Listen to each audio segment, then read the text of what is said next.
Bonjour à tous. Alors, je vais effectivement vous présenter les différentes étapes qui ont permis d'alimenter les 8 tests de comportement et d'élimination dont vient de parler Eric et qui ont été donc installés dans le cadre d'Espérance. L'intervention que je fais a été préparée avec Patrice Brahic et Joël Conge qui étaient responsables avec moi-même des tâches correspondantes dans le cadre du programme. Donc, pour mémoire, pour l'enjeu chêne sur le secteur ligérien, nous disposions d'une liste en septembre 2019 d'une 50aine d'espèces à expérimenter. La première des choses a été de confronter cette liste de souhaits à la disponibilité en semences. Et donc, à ce stade, je voudrais préciser qu'on ne peut plus raisonner en termes d'espèces, il faut raisonner en termes d'unités génétiques ou UG, puisqu'on est obligé de fixer des zones géographiques, donc des provenances. En France, nous avons consulté les 2 semenciers français qui nous ont indiqué leur disponibilité et nous avons pu organiser, grâce à l'ONF, 2 récoltes spécifiques. Elles concernaient le Sequoia sempervirens qui a été récolté en forêt de Percé et le Pinus rigida qui a été récolté sur un peuplement en forêt de Vouzeron. Alors, en ce qui concerne les importations de graines, grâce à des programmes antérieurs, Reinforce, Forecast et Trek, il avait été possible de tester des réseaux d'approvisionnement sur différents continents. Et un certain nombre de fournisseurs fiables avaient à ce moment-là été identifiés. Donc nous les avons contactés pour connaître les provenances qu'ils pouvaient nous fournir. On tenait également à signaler qu'au moment où on faisait ces recherches, il y avait en place entre l'ONF et la Turquie une collaboration scientifique, ce qui nous a permis d'avoir accès à des unités génétiques qui ne sont habituellement pas faciles à trouver. Néanmoins, par rapport à la liste que nous avions au départ d'une 50aine d'espèces, la consultation donc de ces différents fournisseurs a fortement limité le choix des unités génétiques qu'il était possible de produire dans le cadre des tests d'espérance. Alors, s'approvisionner en semences, ça implique de respecter des réglementations, différentes réglementations, à la fois internationales, européennes et nationales. Ces réglementations concernent l'état de santé des végétaux et en particulier, il faut savoir que l'importation de graines du genre Pinus en provenance des USA est interdite puisqu'elles peuvent être contaminées par un champignon, le fusarium, qui est un pathogène de quarantaine en Europe. Ces réglementations peuvent concerner aussi le commerce des semences, puisque les semences sont un produit très particulier dans la mesure où on ne peut pas évaluer facilement leur qualité au moment où on les achète. Et donc, ces semences font l'objet, enfin le commerce des semences fait l'objet de règles particulières. Du fait de ces réglementations, un certain nombre de démarches administratives doivent être effectuées. Donc, nous ne les détaillerons pas ici. Néanmoins, il faut savoir qu'elles nécessitent des compétences spécifiques à maîtriser et à surtout actualiser. Entre 2009 et 2020, les réglementations avaient changé. Sabine, je me permets juste de vous interrompre une toute petite seconde. Je ne sais pas si c'est normal, mais on ne voit plus votre PowerPoint à l'écran. Ah, alors. Est-ce que c'est normal ou est-ce que vous l'avez coupé volontairement? On vous suit très bien, votre discours est parfaitement fluide, mais est-ce que là, vous le voyez à nouveau? C'est très bien, je le vois à nouveau. Donc là, c'est un camembert pour savoir un petit peu d'où viennent finalement les 65 unités génétiques que nous avons pu nous procurer et qui appartiennent à 36 espèces différentes avec des origines géographiques plus ou moins bien connues. La plupart, puisque à peu près plus de 80% viennent d'Europe, de Turquie, de Roumanie, Bulgarie, Espagne, Hongrie, Voilà, j'espère ne pas en avoir oublié. Euh, Après avoir donc 65 unités génétiques, en fait, le besoin était en fait de seulement 60 unités génétiques pour faire les tests, mais nous avions gardé une marge de sécurité. Donc, sur les 60 unités génétiques qui ont finalement été utilisées dans les dispositifs, 14 ont été disponibles dans des pépinières privées et ont donc été achetées. Les autres, et en particulier toutes celles qui concernaient des espèces ou des provenances qui étaient peu ou pas connues en France, eh bien, elles ont été produites par le PNRGF, le Pôle national de ressources génétiques forestières, sur leurs 2 sites, celui de Cadarache et celui de Guémené-Penfao. Je voulais signaler, enfin nous tenions à signaler que les élevages s'étaient déroulés dans des conditions très particulières puisque nous étions en pleine crise sanitaire et donc que certains semis se sont déroulés pendant le premier confinement dans des conditions difficiles vu les réductions d'effectifs qui étaient à ce moment-là. La quasi-totalité des plants qui ont été élevés pour les expérimentations d'espérance l'ont été en conteneurs, hors sol. Nous avons recueilli les informations relatives à l'itinéraire technique utilisé chez les en revanche, pour celles qui ont été produites en OPF, il y a eu un suivi quantitatif assez fin de l'élevage des unités génétiques. En fin d'élevage, et cela quelle que soit l'origine de la production, enfin le lieu de production des plants, des mesures de hauteur et de diamètre au collet ont été réalisées sur 200 plants de chaque UG des 60 unités génétiques. Ces mesures ont eu lieu à Guémené-Penfao. L'objectif était de récolter le maximum d'informations et en particulier sur les unités génétiques qui n'étaient peu connues jusqu'alors en France. Pour illustrer mon propos, voici un aperçu de la production en été 2020 à la pépinière de Guémené-Penfao. Alors, les élevages réalisés donc au PNRGF ont permis d'observer un certain nombre de choses qui sont évidemment à consolider par la suite, mais on s'est notamment aperçu que pour certaines espèces, la durée d'élevage en 1 an était insuffisante. C'était le cas du Quercus vulcanica et du Quercus freneto. Et que pour certaines espèces, comme le chêne ceris, Quercus ceris, eh bien, des provenances on produit des plants en 1 an tout à fait utilisables, de plus de 20 cm. Ce sont les provenances qui sont à gauche de l'écran, les provenances de France et d'Italie. En revanche, la provenance bulgare, elle aurait nécessité un an d'élevage supplémentaire.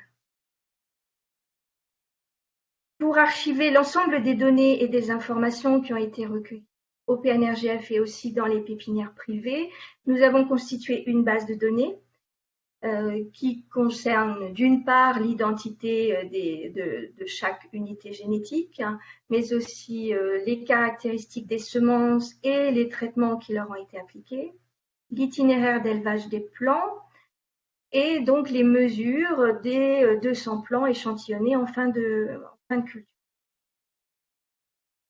Nous pouvons ainsi dresser par exemple, là je vous ai mis la distribution des classes de diamètre pour 2 espèces, le chêne Quercus freneto et le calocèdre d'écurins. L'objectif de tout cela, c'est de disposer d'informations qui pourront être mises ultérieurement à disposition de la filière lorsque ces espèces seront plus demandées.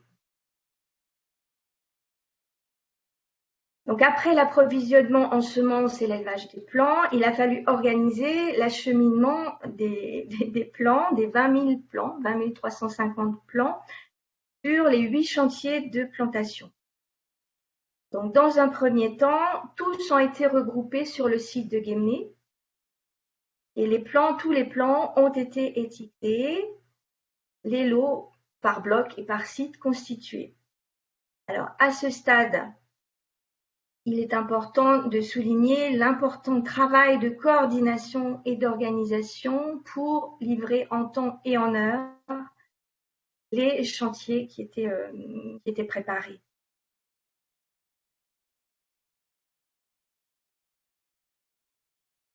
Donc maintenant que les plans sont installés, quels enseignements peut-on tirer de cette expérience et notamment quels points de vigilance souligner? Le premier, c'est la traçabilité dans ce type d'opération. Il faut que l'on puisse tracer l'origine géographique des semences, donc sourcer vraiment le peuplement qui a été récolté, l'idéal étant de pouvoir disposer de ces coordonnées GPS pour pouvoir travailler sur des similitudes climatiques, par exemple. La traçabilité s'entend aussi sur l'ensemble des opérations techniques qui ont été pratiquées en pépinière, que ça concerne les graines ou bien les plants, puisqu'un certain nombre d'unités génétiques qui ont été élevées dans le cadre d'Espérance l'ont été pour la première fois. Et donc, il était important de bien archiver les informations qui ont été recueillies. L'autre point de vigilance est un mot-clé qui est très important, c'est anticipation.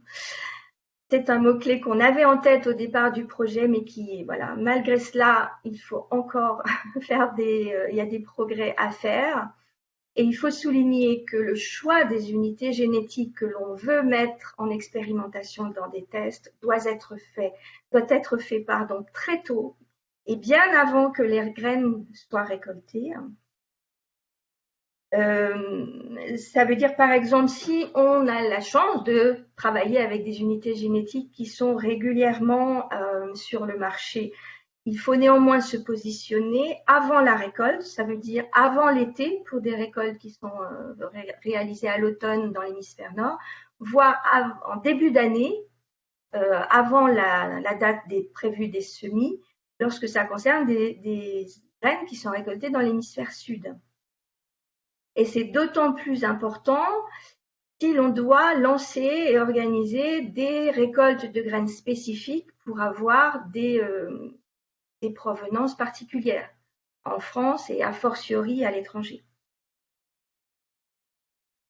Il faut, dans ce type d'opération, prévoir des marges de manœuvre, des marges de sécurité. Il faut prévoir des unités génétiques supplémentaires. On n'est pas à l'abri de problèmes de récolte qui finalement s'avèrent au dernier moment infructueuses.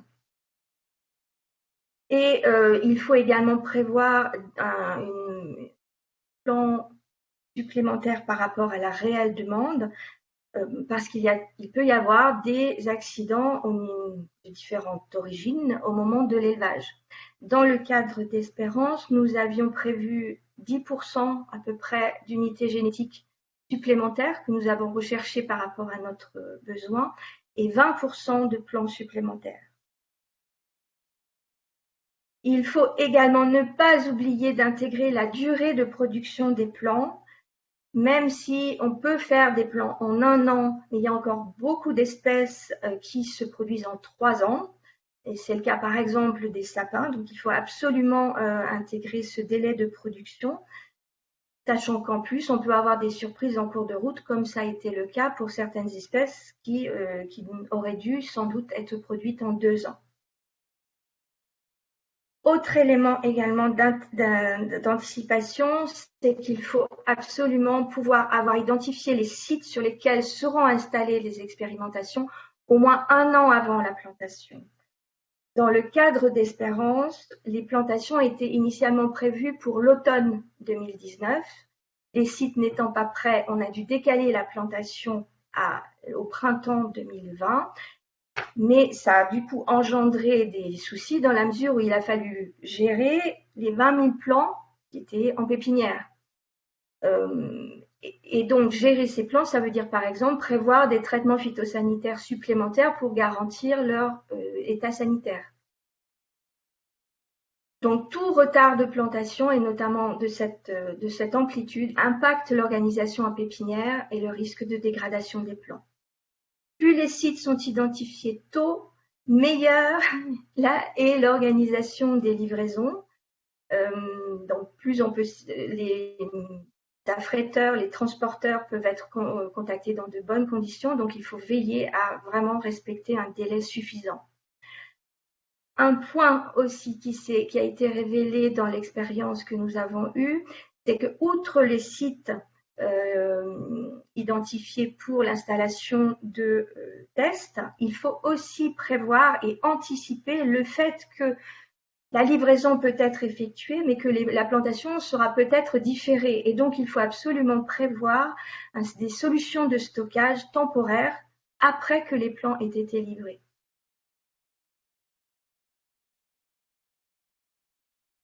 Donc, un nécessaire rétro-planning à avoir mis en place. Pour terminer, voici quelques propositions pour faciliter l'organisation de ce type d'opération à l'avenir. Tout d'abord, nous proposons une centralisation des recherches et de l'achat des semences d'unités génétiques rares. Il n'est pas question que chacun bricole entre guillemets dans son coin, c'est très chronophage. L'autre proposition, c'est de constituer des réserves pour certaines unités génétiques dont les graines se conservent pour les utiliser dans de futurs dispositifs, une sorte de banque de graines. Par exemple, nous sommes informés qu'a priori, cette année, il y aura une bonne récolte de calocèdre aux États-Unis, donc il faudrait que nous soyons armés pour faire quelques réserves sur cette espèce-là. Nous proposons également que chaque année soit produite une certaine quantité de plants, d'unités génétiques à expérimenter, une sorte de fonds de roulement mis à disposition des différents organismes pour installer des dispositifs expérimentaux. Mais ces trois éléments, en fait, nécessitent un pilotage collectif des opérations d'approvisionnement en graines et plants pour les expérimentations. Pilotage qui nous semble indispensable, il nous semble indispensable d'avoir un animateur identifié pour ces opérations avec des compétences très différentes que l'on a plus ou moins listées au fil de cet exposé, qu'elles soient techniques, qu'elles concernent la réglementation ou la logistique. Et il y a certainement bien d'autres propositions à venir, mais il nous faut un petit peu plus de recul encore. Voilà, je vous remercie pour votre écoute et nous tenions à remercier l'ensemble du personnel du PNRGF qui a beaucoup donné pour que les plans soient produits. Merci à tous.